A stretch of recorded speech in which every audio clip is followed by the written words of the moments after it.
Tidak ada kekuatan illa billah, kecuali dengan izin Allah Subhanahu wa ta'ala. Baik, tajuk kita pada pagi ini lebih kepada bagaimana kita nak bermuhasabah di bulan Ramadan dan apa yang kita boleh tambah nilai diri sebelum bulan yang mulia ini, bulan yang syaitan pun dah tak ada, syaitan dah dirantai, semua pintu syurga dah dibuka. Semua pintu syurga ada 7, semua dah dibuka. Pintu neraka pun ada 7, semua dah ditutup. Itu adalah simbolik. Dia tak beza pun satu pintu buka ke 2 pintu buka. Syurga itu tetap ada. Dia tak beza pun satu pintu tutup ataupun 2 pintu tutup. Neraka itu tetap ada untuk orang yang buat dosa. Syurga tetap ada untuk orang buat pahala. Tapi itu adalah simbolik, menunjukkan bahawa bulan ini adalah bulan kerahmatan. Bulan ini adalah bulan untuk kita tambah pahala kita dan untuk kita mendekatkan diri kita dengan Allah Subhanahu wa ta'ala. Baik, ayuh kita mulakan. Okey, boleh dia? Okay. Alhamdulillahi rabbil alamin.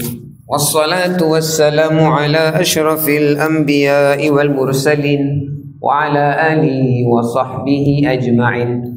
Rabbi shrah li sadri wa yassir li amri wahlul 'uqdatam min lisani yafqahu qawli. Allahumma aftah alaina hikmataka wanshur alaina min khazaini rahmatika ya arhamar rahimin. Ya Allah ya Tuhanku, permudahkanlah bicaraku. Ya Allah ya Tuhanku, berikanlah kefahaman kepada mereka-mereka yang mendengar, khususnya kepada diriku sendiri. Tuan-tuan, satu ketika dahulu orang Islam ni dia sangat berkuasa. Dia bermula sebagai empire yang kecil di Mekah dan Madinah. Kemudian ketika wafatnya baginda sallallahu alaihi wasallam, bermulanya ekspedisi untuk menakluk negara-negara seperti Rom dan Parsi. Untuk menjelajah ataupun menakluk Rom, cukuplah dengan Nabi sallallahu alaihi wasallam menghantar perwira yang bernama Khalid ibni Al-Walid, ataupun nama gelaran beliau adalah Saifullah, pedang Allah. Jadi bila ekspedisi ini bermula, maka Islam mula tersebar. Maka Turki yang kita lihat hari ini itulah Rom suatu ketika dahulu. Sebab itu kalau tuan-tuan pergi ke Lebanon, ada banyak infrastruktur arkitektur yang berbentuk Romawi, sedangkan Lebanon lebih dikenali sebagai negara Arab. Sampailah ke Syria, ke Idlib. Kemudian Khalid bin Al-Walid kalau ke arah Rom, ke arah Farsi juga telah menakluki. Dan akhirnya selepas kewafatan Nabi sallallahu alaihi wasallam diisytiharkan raja yang pertama dalam Islam, sebab dia punya sejarah Islam ni, dia khalifah 4. Abu Bakar As-Siddiq radhiyallahu anhu, kemudian Umar ibn Al-Khattab, kemudian Uthman ibn Affan, kemudian Ali ibn Abi Talib. Nabi dah kata khilafah 24 tahun sahaja. Selepas itu akan jadi kerajaan. Jadi Banu Umayyah tertubuh. Banu Umayyah pun beberapa ratus tahun dan akhirnya jadi Banu Abbasiyah yang bermarkas di kota Baghdad. Kota Baghdad ni dia punya hebat. Dia ada satu perpustakaan. Dia panggil Darul Hikmah. Darul Hikmah ni besar, sangat besar dia punya perpustakaan. Dan Ibnu Sina pun yang datang daripada Uzbekistan. Ibnu Sina ni bapa kepada biologi dalam Islam. Beliau yang ajar first kali untuk buka open cut surgery, Ibnu Sina, dalam dunia Islam. Dan banyak westerners ambil ilmu daripada dia. Pun daripada Uzbekistan datang ke Darul Hikmah di Baghdad untuk menyebarkan ilmu. Storynya adalah bermula daripada Chinggis Khan. Chinggis Khan ni, ataupun bahasa Malaysia kita sebut sebagai Genghis Khan ni, dia ada anak dia, saya rasa Tughlaq Khan, betul, anak dia lagi satu Hulagu Khan, cucu. So Hulagu Khan ni dia masuk Islam. So Chinggis Khan dia tak tahu agama apalah, dia agama sembah semangat, sembah dewa. Yang menjadikan Chinggis Khan ni marah sangat dengan Khilafah Abbasiyah, yang mana kita tahu, kita baca sejarah, Chinggis Khan menakluk kota Baghdad dan menyembelih semua umat Islam, sehingga tengkorak-tengkorak umat Islam ni dikumpulkan di kota Baghdad setinggi bukit yang kecil, semua tengkorak, khususnya ulama. Dan Darul Hikmah yang kita cerita tadi, yang mana Ibnu Sina pun pernah datang untuk menyebarkan ilmu, itu pun telah dibakar dan dihancurkan. Sehingga dahsyatnya, tak tahu cerita ni benar atau tidak, dahsyatnya pembuangan kitab berlaku. Kitab-kitab ini dicampak di dalam longkang, kitab-kitab Islam dicampak di dalam paya, di dalam sungai, sehingga tinta-tinta dakwah yang ditulis kitab itu menghitamkan air-air kolam ini, menghitamkan air-air longkang ini. Bencinya Genghis Khan ketika itu pada orang Islam, sampai kucing yang ada kat Baghdad, anjing yang ada kat Baghdad pun dibunuh. Dia kata, ini kucing orang Islam pun kita kena bunuh, ini anjing negara orang Islam pun kita kena bunuh. Kerana pada ketika Abbasiyah begitu kuat, ini kita nak muhasabah, tajuk kita muhasabah kan, dulu kita kuat. Kerana ketika seorang wanita yang datang daripada Tataristan, Tataristan ni daripada Mongol, Tatar, dia datang ke Baghdad untuk berniaga. Bila dia nak berniaga, dia tidak diberi tempat, dan malah barangnya telah dicuri, dan wanita itu yang bukan beragama Islam telah dihina. Dan maka wanita ini begitu sedih. Kita datang ke negara Islam untuk mendapatkan kebaikan, mendapatkan peluang untuk berniaga, tapi akhirnya diperlaku sebegini. Maka Genghis Khan telah bersumpah bahawa mana-mana orang yang menyakiti rakyat aku, maka akan menerima balasannya. Dan akhirnya semua dihancurkan. Tapi kisah yang saya nak kongsikan ni, itu bab muhasabah lah. Kenapa boleh hilangnya kekuatan umat Islam? Kerana pada zaman Rasulullah SAW, umat Islam dia fokus kepada 3 benda. Umat Islam pada zaman Rasulullah dia fokus kepada 3 benda. Yang pertama sekali adalah ibadah. Ibadah dia kuat. Tahajudnya, puasanya, sedekahnya, hajinya, semua kita ada. Ibadah memang kita strong. Dan sehingga hari ini kita pun menjaga ibadah kita, solat subuh, kita berpuasa, kita akan bersedekah petang nanti untuk berbuka puasa, dan kita akan bersolat tarawih. Perkara kedua yang umat Islam yang asal pada zaman Rasulullah SAW fokus adalah pada zikir dan ilmu tasawuf. Sebab itu ulama-ulama seperti Syekh Daud Al-Fatani, kemudian Tok Kenali, apa ni semua, dulu-dulu mereka sangat fokus kepada ilmu tasawuf. Kitab-kitab awal yang dibawa kepada Nusantara juga adalah kitab-kitab tasawuf, menyucikan jiwa.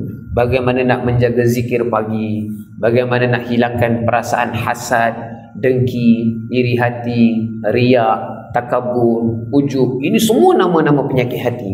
Riak menunjuk, takabur berbangga, ujub hairan diri. Ujub, apa maksud ujub? Ujub ni kita pandang cermin, kita tengok, cantiknya aku.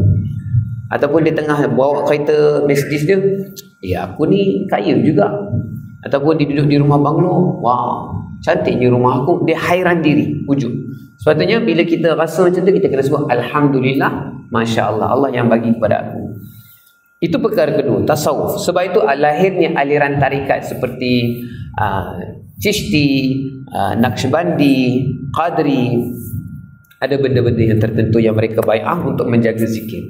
Dan perkara ketiga, yang utama ketiga itu adalah dakwah, menyebarkan agama Islam. Bila kita dah kuat sebagai sebuah komuniti, ada agama Islam, dan juga kita ada ibadah kita tadi, kita ada ilmu tasawuf kita tadi, kita sebarkan dakwah dengan melalui sama ada menyebarkan secara lisan ataupun menyebarkan dakwah secara akhlak.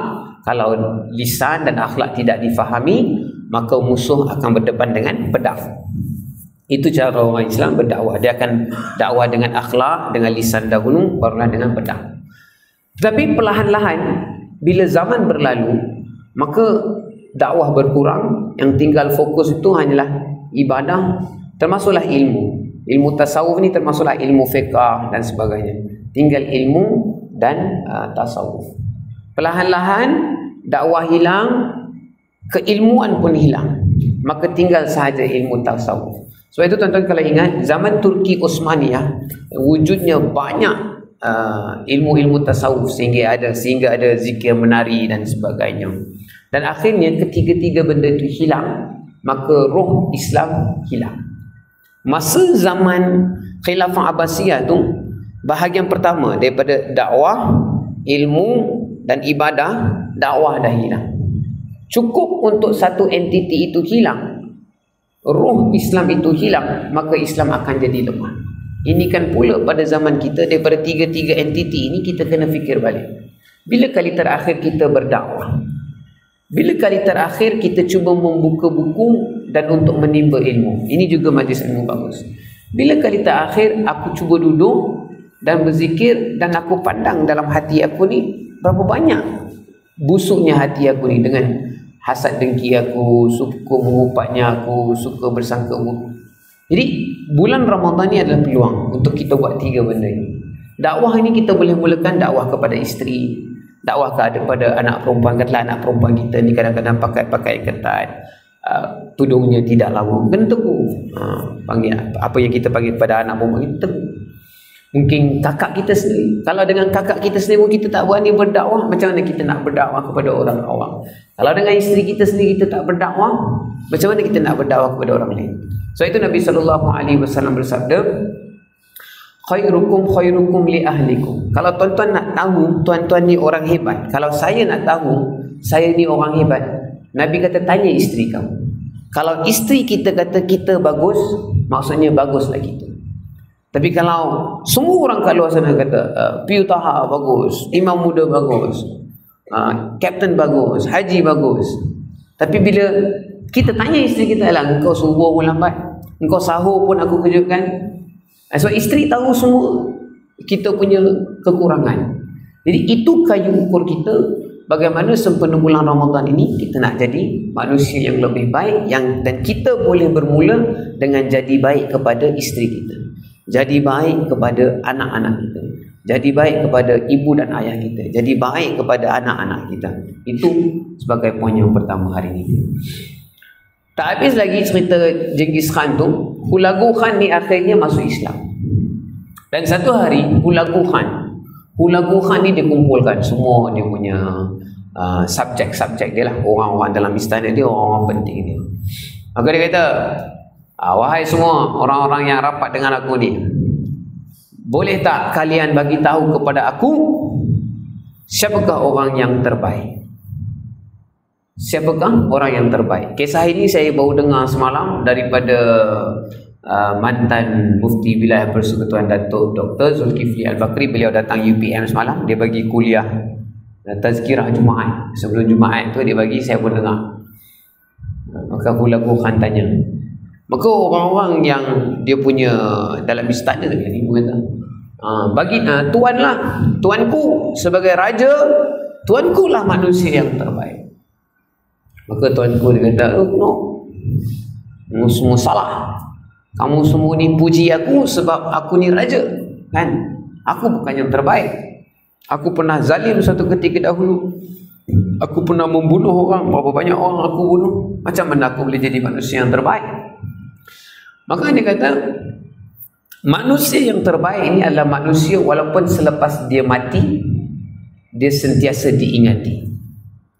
Manusia yang terbaik adalah manusia walaupun setelah mati, dia diingati dengan nama yang baik. Maka dia kata, kalian dengar betul-betul laungan azan tiap-tiap hari 5 kali, di mana disebutkan asyhadu an la ilaha illallah wa asyhadu anna Muhammadar Rasulullah. Siapa itu Muhammad? Dia kata, nama Muhammad ini dia dahlah diletakkan dengan nama Allah, dan dia dah mati. Sebut matilah, kita sebut wafat. Dia dah mati bertahun-tahun, tetapi setiap hari umat Islam melaungkan namanya tiap-tiap hari. Dan nama itu Muhammad itu diingati dengan nama dan gelaran yang baik. Itu tanda manusia yang berjaya. Kalau kita fikir balik tuan-tuan, betul juga. Katalah bapa kita meninggal baby tahun lepas, even after 1 month tak ada orang ingat dah pun. Mungkinlah ada orang ziarah, oh dulu arwah dulu baik orang ni. 5 years, 10 years, Even Agung sekarang bapa dia punya nama kita tak tahu. Bukan nama Agung, raja yang sebelum ni dia punya bapa pun kita tak tahu. Padahal dia hidup sebagai seorang raja, dia hidup sebagai seorang yang kaya, menganggap diri yang berjaya. Punya kita nak kena hafal nama dia, nama jalan, kena letak nama jalan, baru boleh ingat, oh ni jambatan Sultan Azlan Shah, baru kita boleh ingat.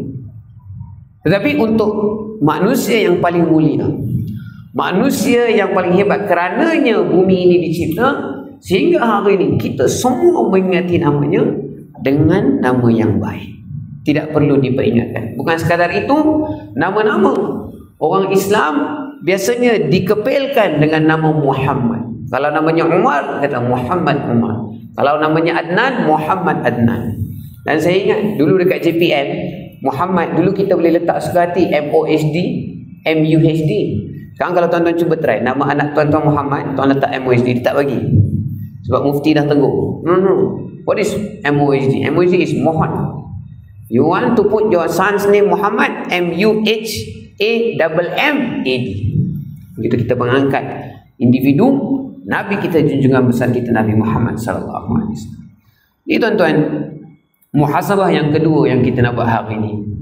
Apa amalan yang kita dah sediakan sekarang, yang mana kalau lepas kita mati, amalan tu akan berterusan dan ia akan mengenangkan orang kepada kita dengan ingatan yang baik. Sama ada yang terbaik tu, saya ingat kalau menurut Maulana Yusuf Al-Kandahrawi, dia kata aset yang terbaik yang tuan-tuan boleh tinggalkan selepas mati adalah anak. Sebab anak itu dibenkan kepada anak. Katalah nama anak saya Ali, Ali bin Taha. Itu sahaja peninggalan nama yang saya ada selepas saya mati. Jadi kalau anak kita itu sendiri, kita gagal menjadikan satu manusia yang bertakwa kepada Allah. Sebab saya tak letak ukuran SPM, saya tak letak ukuran doktor, engineer, arkitek. Sebab Allah punya benchmark yang Allah letakkan adalah inna akramakum indallahi atqakum. Ini benchmark Allah bagi. Yang paling mulia di kalangan kamu adalah yang paling bertakwa. Jadi tuan-tuan, ini kita kena fikir apa benda yang kita telah sediakan dalam rumah kita, yang mana rumah kita ini menjadi aset, menjadi satu lapangan untuk menjadikan semua anak-anak kita ni anak-anak yang bertakwa. Nah sekarang itu apa maksud takwa? Sebab Allah Ta'ala dah bagi definisi, inna akramakum indallahi atqakum. Kalau kamu nak jadi mulia, kamu ada sifat takwa. Ramai yang menterjemahkan. Sebab itu tuan-tuan, setiap hari solat Jumaat kena ada wasiat takwa.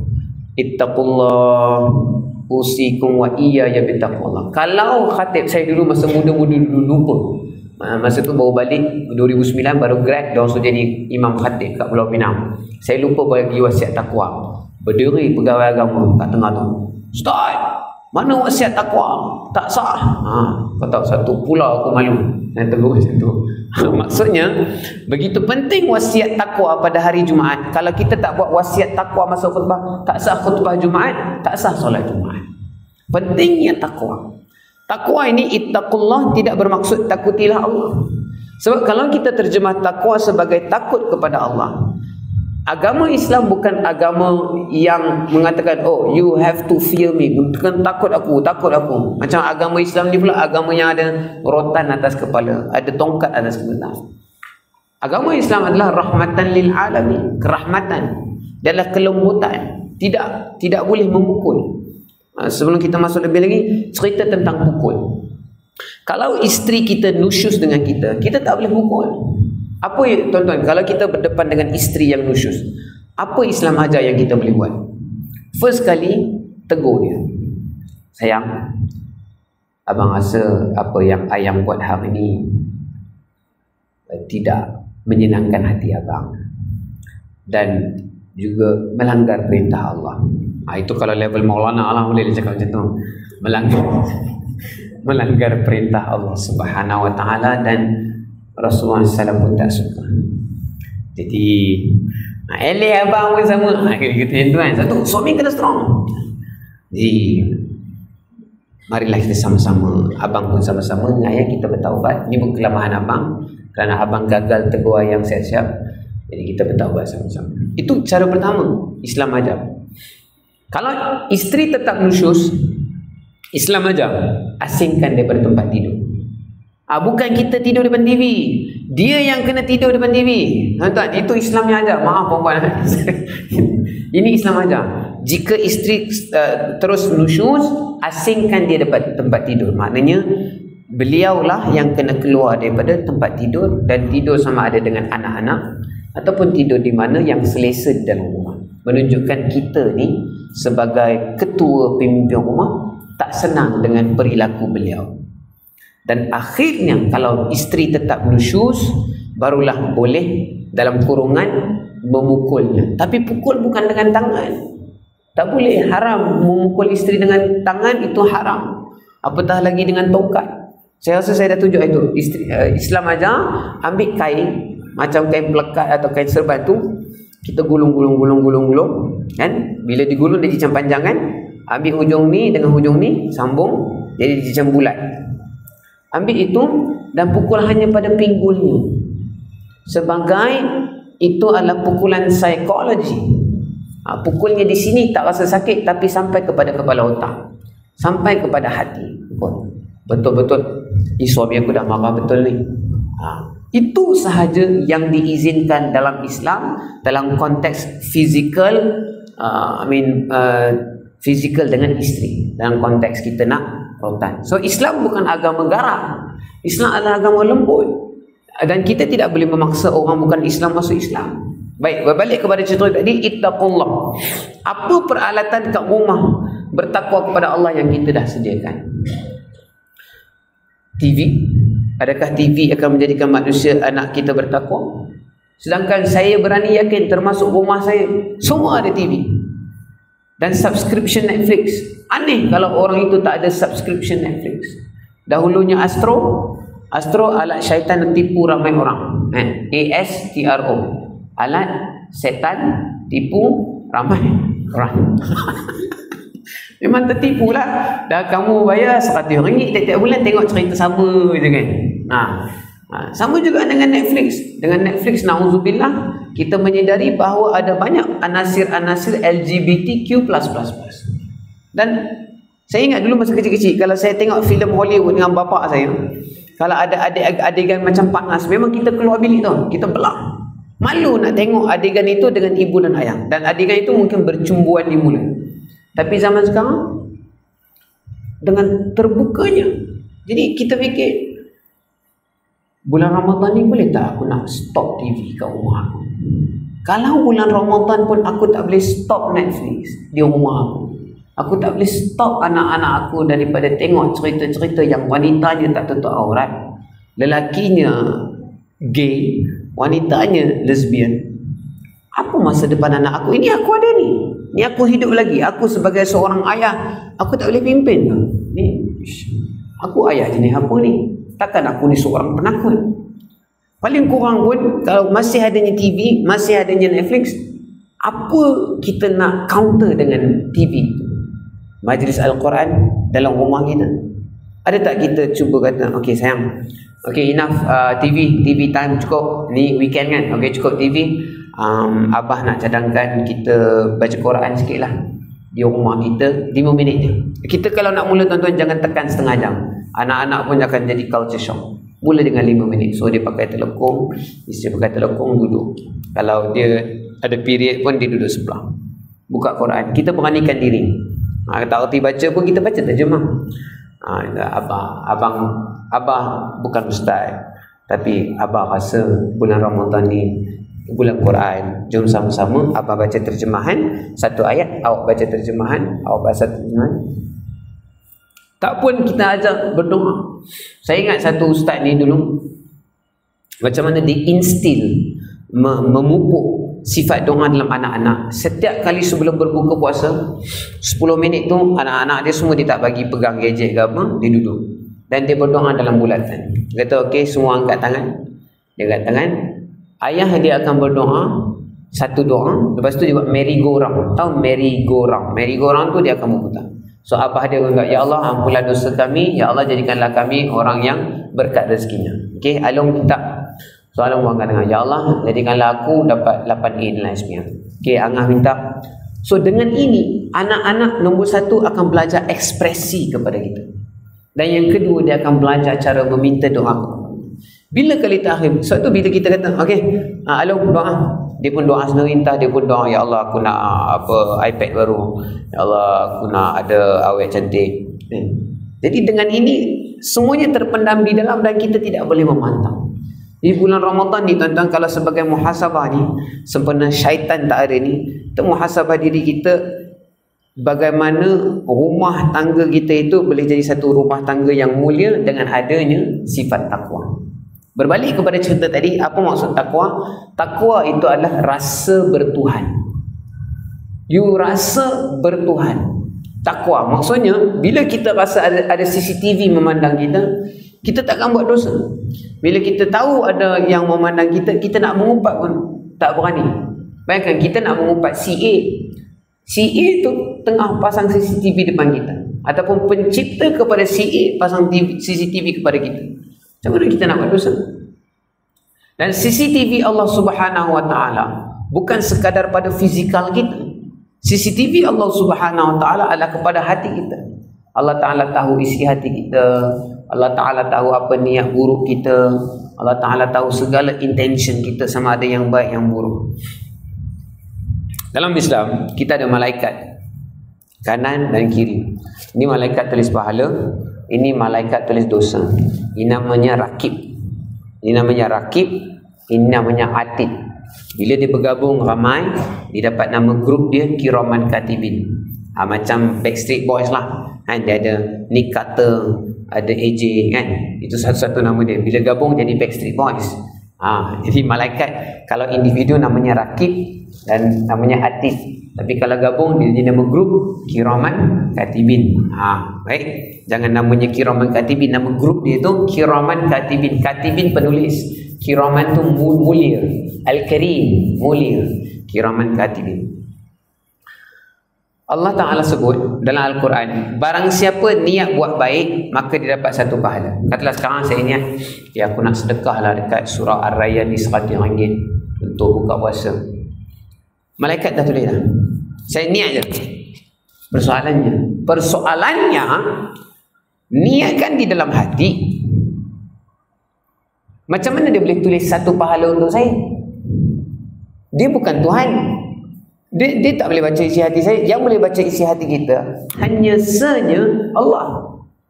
Tapi Allah Ta'ala berfirman, orang yang berniat buat baik, malaikat dah tulis satu pahala.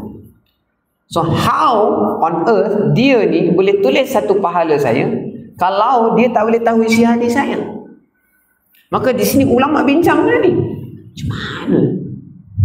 Mereka mentafsirkan ayat itu bahawa ketika how diserakib boleh tulis adalah kerana setiap kali umat Islam di kalangan kita niat buat baik, akan lahir satu bau yang sangat wangi.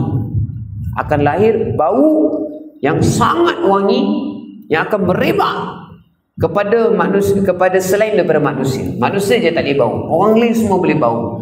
Jin, malaikat, haiwan. Dan malaikat ni dia dah biasa dengan bau ni sebab dia dah selalu tulis. Dia tahu, ini bau adalah bau orang yang berniat nak buat baik. So saya terus, ini bau orang nak buat baik. Tuan-tuan, amalan kita ni bila kita niat nak buat baik, bau wangi datang kepada kita. Vice versa, bila kita niat nak buat jahat, bau busuk akan datang. Tuan-tuan bayangkan, setiap kali kita mengupat, kita rasa macam mengupat, tapi bagi malaikat ni macam satu bau bangkai. Dia tak tahan bau bangkai ni, busuklah manusia ni. Bulan puasa pun mengupat, bulan puasa pun masih buat benda-benda yang tidak baik. Dahlah bau busuk kan, syaitan pun dah tak ada. Kita sedasar kita dah jadi syaitan. Kalau kita pergi kerja, kita buat bulan puasa ni, tiba-tiba orang potong jalan kita, tak bagi signal, kita pun mencarut ke dia. Biar dia Isyak ni kan, tak guna kan. Jadi time tu kita kena sedar. Time tu kita marah bukan sebab syaitan, kita dah jadi anak murid syaitan. Sebab syaitan dah tarbiyah kita 11 bulan. 11 bulan ya. Bagus, bagus. Kita pun ikut dia kan. Jadi bila sifu kita balik sebulan pun tak apa. Dia tahu ilmu kita tu ilmu yang dimanfaatkan. Baik, jadi bertakwa. Jadi tuan-tuan yang dirahmati oleh Allah Subhanahu Wa Taala, benda yang kita nak muhasabah hari ini adalah ketakwaan. Kerana kita tak akan bawa title Datuk Seri, Tan Sri, Doktor. Ini semua title, semua hilang. Bukan sekadar dikubur, sebelum masuk kubur je kita tinggal. Kalau kita Datuk Seri pun, kita balik rumah, title tu kita tak bawa. Mana ada isteri kita panggil kita, Datuk, selamat datang, welcome to your home, Datuk. Datuk nak makan? Tak ada. Engkau kat rumah pun tak, Datuk. Kan, kau kat rumah pun kau tak PU. Mana ada isteri saya panggil, Ustaz, Ustaz balik, Ustaz, bila nak ceramah? Tak ada. Tak, abang, basuh pinggan. Sahur tadi makan, pinggan tak basuh lagi. Sebab terkejut-kejut nak ceramah kat sini. Biasa masa isyrak lagi kita basuh pinggan. Ni balik rumah kena basuh pinggan. Kalau hujung minggu memang kena vacuum. Vacuum. Betul, kena tengok lah, kau kena buat sibuk, ada sawang ke apa, ni dah nak raya, kena cari duit lebih. Tak ada. Kalau kat rumah pun kita tak boleh nak bawa title tu Tan Sri, apatah lagi kubur, kan, di mana kita akan berseorangan diri. Kan, dia apa lagu sepohon kayu, kan, dikubur dipukul dipalu sehari-hari, bilakah ia sadarkan diri, hidup di dunia tiada berarti, akhirat di sana sangatlah rugi. Sebab hidup di akhirat ni sangat panjang. Dia bukan 10 tahun, bukan 20 tahun. Jadi Allah Ta'ala bagi peluang orang yang bijak. Macam kita buat financial management, kan. Dalam financial management, dia ada bahagian pension fund. Pension fund ni kalau kita kerja dengan private sector, dia adalah bagi KWSP untuk kita punya masa depan. Kalau dengan government sector ni, dia bagilah pension. Itu pun dulu, sekarang dah tukar kepada SSM, kan, skim apa tak. Dia dah tukar semua skim gaji. Jadi semua kepada KWSP. Jadi kalau majikan dia tak carut walaupun sebulan, KWSP boleh sangat RM50,000 kepada majikan. Kenapa KWSP begitu marah? Kalau kita sebagai majikan tak mencarut untuk pekerja, boleh denda sampai RM50,000. Because you tak jaga masa depan pekerja. Sama juga dengan Allah SWT. Kita tahu kita hidup kat dunia 70 tahun. Kita pula tak mencarut untuk masa depan kita, which is bukan 70 tahun. Ada 70 juta tahun, 700 juta tahun. You tak nak carung ke? Siapa yang tak mencarung untuk kehidupan selepas mati, tidak ada manusia yang lebih BODOH daripada dia. Dia yang paling, sebab dia tak buat saving untuk afterlife. Dan berapa ramai kalau kita ikut statistik, lepas pension umur, sekarang pension umur 60 tahun kot, pension wajib, bersara wajib 60 sekarang. And average lifespan untuk Malaysian, especially wanita, 80 tahun. Laki 75 tahun. Laki mati awal sikit sebab banyak isap vape. Dulu isap rokok, sekarang dah advance, dia isap vape. Sebab kalau dia isap rokok, dia tak boleh fight dengan mufti. Kalau dia isap vape, dia boleh fight dengan mufti, kan. Baik, kita nak fight mufti. Jadi cerita dia, kita nak hidup 60, 70, 75, 15 tahun. Expenses sama. Sometimes expenses tu makin bertambah. Mungkin ada yang kahwin 2, anak yang isteri nombor 2 tu masih kecil lagi, kan. Lepas tu dia pula tak skor, tak dapat tajaan, kena ambil PTPTN, and then your whole life you're paying your debt. Jadi itu konteks. Maka ini untuk kehidupan yang kekal abadi. Kehidupan yang kekal abadi, aset yang paling mudah macam saya sebutkan tadi adalah anak-anak. Anak-anak kita, tuan-tuan, kita kena pantau. Bagi satu benda yang mahal. Sebab tu saya ingat, saya bersyukur kepada ayah saya, sebab ayah saya dah bagi aset awal-awal kepada kami semua anak-anak. Saya ingat kami dulu sekolah semua sampai darjah 3, dia suruh berhenti. Dia kata korang, saya ingat masa darjah 3 tu kita hantar surat berhenti sekolah kepada sekolah kebangsaan. Dia kata anak-anak aku semua sekolah cukup. Engkau dah pandai ABC, engkau dah pandai CV 12 cukup. Lepas tu semua dia hantar pergi Mahat Tahfiz. Itu kepercayaan ayah saya lah, dengan menyuruh anak-anak dia ni, kami semua 3 beradik lelaki ni menghafaz Al-Quran. Dia kata okey, aku dah tenang. Sebab aku dah sebagai seorang bapa, aku dah bagi korang bertiga kitab suci Al-Quran dan korang dah hafaz. Depan korang amal, itu korang dah akil balik. Kalau korang tak amal, macam mana abah nak paksa korang? Tapi abah sebagai seorang ayah, abah dah cukup bagi korang belajar Al-Quran, dah jadi ilmu, ada ilmu basic agama, cukup. Bapa boleh mati dengan tenang. Jadi kita pula generasi kena fikir, apa yang kita nak bagi ke anak kita? Takkan sekalung ijazah doktor, takkan sekalung ijazah degree. Mana ilmu agama? Sebab degree doktor ni duniawi, bukanlah mesti kena ada. Bagus, Ibnu Sina pun doktor, Al-Khawarizmi pun engineer, semuanya orang-orang hebat. Tapi mereka ni, sama ada Al-Khawarizmi, Al-Jazari, Ibnu Battuta adalah navigator of the globe. Dia pernah turun dekat Kelantan, dekat Kuala Kerai tu. Ibnu Battuta orang Morocco. Dan Ibnu Sina, Ibnu Al-Haytham, dia yang cipta lensa kamera tu, dia yang duduk dalam bilik gelap ambil cahaya kecil daripada luar. Tapi semua orang-orang ni tuan-tuan, semua memahami bahasa Arab, menghafaz Al-Quran dan menjadi alim ulama Al-Quran juga. Jadi tuan-tuan, anak-anak tuan-tuan hebat kalau dia engineer, tapi lebih hebat kalau dia engineer yang membaca Al-Quran dan memahami Al-Quran. Anak-anak tuan-tuan hebat kalau dia seorang doktor dan lawyer, tapi lebih hebat kalau anak-anak tuan-tuan adalah doktor, lawyer dan boleh memahami bahasa Al-Quran dan boleh beramal atas Al-Quran. Itu sahaja yang akan menenangkan kita bila kita nak mati. Melihat anak-anak kita beramal sunnah Rasulullah, melihat anak-anak kita menutup aurat dengan sempurna, melihat anak-anak kita menderma kepada orang miskin. Dan dia pula lepas kita dah mati tuan-tuan ni, kita dalam kubur ni duduk sorang-sorang, daripada gelap tiba-tiba bercahaya. Wah, ini siapa hantar ni? Belum, ini doa anak aku yang sulung ni. Oh, tak sia-sialah aku invest macam-macam kali. Ini doa anak aku yang nombor 2. Kadang-kadang dia tak payah doa pun, sebab kita yang menghafiz Al-Quran kan dia. Jadi setiap kali saya baca Quran, mestilah bapa saya dapat pahala. Mak saya yang keluar duit bayar yuran untuk saya belajar ilmu agama. Mestilah setiap kali saya ceramah, mak saya dapat pahala. Mustahillah dia tak dapat pahala. Jadi pahala ni pula saya kongsi kepada tuan-tuan. Tuan-tuan pula amalkan. Jadi bayangkan dia punya investment tu, investment sekali, tapi dia punya ROI tuan-tuan. Jadi tuan-tuan, belum terlambat lagi tuan-tuan kita muhasabah. Apa kita punya planning untuk investment of the afterlife? Apa kita nak buat? Sama ada kita nak bersedekah kepada membina masjid. Ini pun satu peluang.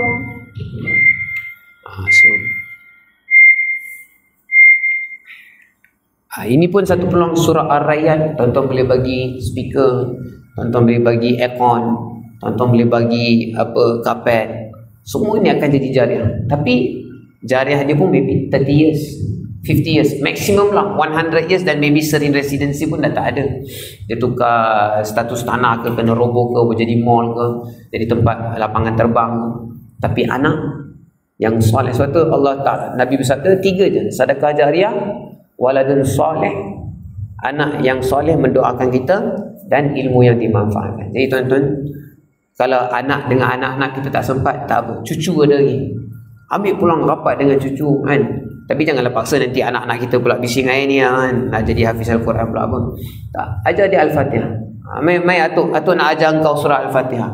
Itu saham kita. Jadi anak tu, cucu akan membesar setiap kali dia baca Al-Fatihah. Kita dapat saham. Kita kena bijak tuan-tuan. Kita bagi macam-macam benda kepada cucu-cucu kita, duit raya, beg smiggle, air botol, basikal. Tapi Al-Fatihah kita gagal bagi. Kita ambil peluang. Di sini. Engkau Al-Fatihah kau dah hafal. Tak apa.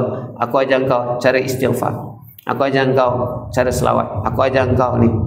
Take that time. Ambil peluang. Aku nak bina akhirat aku melalui anak-anak aku. Bukan kita nak mempergunakan, kerana itu sahaja aset yang kita ada. Yang lain tak ada. Kan? Kalau sebab, saya beritahu dua benda tu. Satu, amalan yang kita sendiri buat. Satu lagi amalan yang orang lain buat kerana ilmu yang kita sampaikan. Saya ulang balik. Satu amalan saya sembahyang sendiri. Saya datang subuh, saya sembahyang. Satu lagi amalan, saya ajar seorang mu'alaf, you sembahyang macam ni okay, baca. Jadi dia buat amalan. Amalan yang saya buat ini belum tentu lagi saya buat dengan ikhlas. Amalan yang saya buat ini sendiri Yang saya semayang tadi subuh ni belum tentu ikhlas dan belum tentu sempurna. Ada cacat celah. Mungkin saya semayang terfikir cerita Netflix. Mungkin saya semayang terfikir nak kena basuh pinggan lepas balik rumah nanti. Tak khusyuk. Tapi ilmu yang saya ajar kepada mu'alaf ni tadi, dia semayang cacar merbah macam mana pun, pahala yang saya dapat melalui dia solat itu pahala sempurna. Bebas daripada cacat celah, tak khusyuk, tak khudung, tak tawajuh. Bebas. Saya dapat pure pahala daripada dia. Jadi instead of relying on your own solat, anda kena ajar solat kepada orang lain supaya bila orang lain solat, anda dapat pahala yang pure, yang tidak ada cacat celah, supaya anda, kita, saya, termasuk saya, boleh berdiri di hadapan Allah Subhanahu Wa Taala. Memang kita semua akan masuk syurga dengan rahmat Allah SWT. Tak ada seorang pun boleh masuk syurga dengan pahalanya sendiri. Suatu ketika Nabi kata, kita ni semua masuk syurga bukan kerana pahala kita. Bala anta ya Rasulullah, anda juga wahai Rasulullah tak boleh masuk syurga dengan pahala sendiri, tak. Jadi dia kata, habis kita buat amalan kenapa? Kita akan masuk kerana kerahmatan dan kasih sayang Allah. Dan Allah akan kasih dan sayang kepada kita bila kita menjaga amalan-amalan kita. Jadi saya rasa jam menunjukkan 7.30. Okey kan? Dah 7.30 cukup ah. Tekan lagi. Jadi bolehlah mula sebagai penutup, boleh balik rumah muhasabah. Pertama sekali, kurangkan menonton televisyen. Kurangkan, saya rasa semua dah kurangkan dah pun. Kurangkan TikTok. Ini benda yang orang kata low hanging fruits. Kurangkan masa dengan aplikasi. Saya pun ada juga main, tapi ni kan, saya pun nasihat diri saya ni, kurangkan buka televisyen. Kalau boleh, yang berani tu televisyen tutup sebulan kan. Kalau buka pun untuk buka YouTube nasyid saja, test the water. Lepas tu kita sendiri test diri kita. Kita kena counter dengan amalan. Kita balik, kita buat jadual. Okey, kita ada berapa 24 hari lagi ni sayang. Jom kita buat jadual ni, alang-alang hari Sabtu Ahad kita baca Quran 5 minit sehari. Baca Quran dengan terjemah. Abang baca, ayang baca, alung, akak, angah baca. Yang ketiga, buat doa sebelum buka puasa. Sebelum buka puasa, simpan handphone jauh-jauh, duduk dengan anak-anak. Kalau nak buka puasa kat sini, duduk baca doa. Buat merry-go-round tu. Okey. Kalau malu nak malu apa, kita nak ajar Islam kepada anak kita. Okey, abah nak minta doa ni. Okey. Abah minta lah. Anak-anak kecil senang lah. Kalau yang dah besar tu agak kekok lah. Tapi jangan malu, sebab syaitan dah tak ada. Semua hati manusia sekarang ni lembut. Hati manusia bulan Ramadan semua lembut, sebab syaitan dah tak ada. Kemudian itu yang senang lah, baca Quran dengan jadual. Tapi yang penting jadual kena ada. Jadual adalah solat ada jadual, zakat ada jadual, nak tawaf pun ada bilangannya. Islam adalah agama berjadual. Islam adalah agama berjadual. Jadi kalau tuan-tuan nak buat apa-apa kat rumah, kalau tak ada jadual, payah. Kena ada jadual, barulah semuanya mudah. Dan terakhir sekali, istiqamah lah. Apa yang kita buat di bulan Ramadan, kita terus sambung ke bulan seterusnya. Jadi sebagai penutup, ingat dalam Islam ada 3 amalan: dakwah, ilmu dan juga ibadah. Dakwah, ilmu dan ibadah. Ketiga-tiga ini kita kena simpan di dalam rumah. Dan yang kedua, cari peralatan takwa dan masukkan peralatan takwa ini dalam rumah. Kalau peralatan takwa tak ada dalam rumah kita ini, maka rumah kita tidak ada nyawa. Rumah kita sekadar untuk tidur, makan, buang air. Itu bukan rumah. Itu di mana-mana. Hotel pun boleh buat macam tu. Apa yang membezakan rumah kita dengan hotel adalah peralatan takwa. Balik rumah duduk muhasabah sebagai seorang bapa. Apa peralatan takwa dalam rumah aku ni? Mana sejadahnya? Mana sudut solatnya? Mana jadual baca Qurannya? Okey. Mana tasbihnya? Tak ada tasbih, beli tasbih. Tak ada Quran, beli Quran. Tak sejadah, beli sejadah. Kena berlakon. Nak jadi baik ni kena berlakon. Pelakon. Pelan-pelan kita akan jadi pelakon. Pelakon yang cemerlang.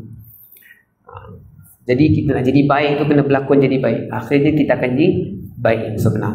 Jadi sekian itu sahaja. Yang baik itu semua daripada Allah, yang buruk itu daripada saya. Aqulu qawli hadza wa astaghfirullahal azim. Assalamualaikum warahmatullahi wabarakatuh.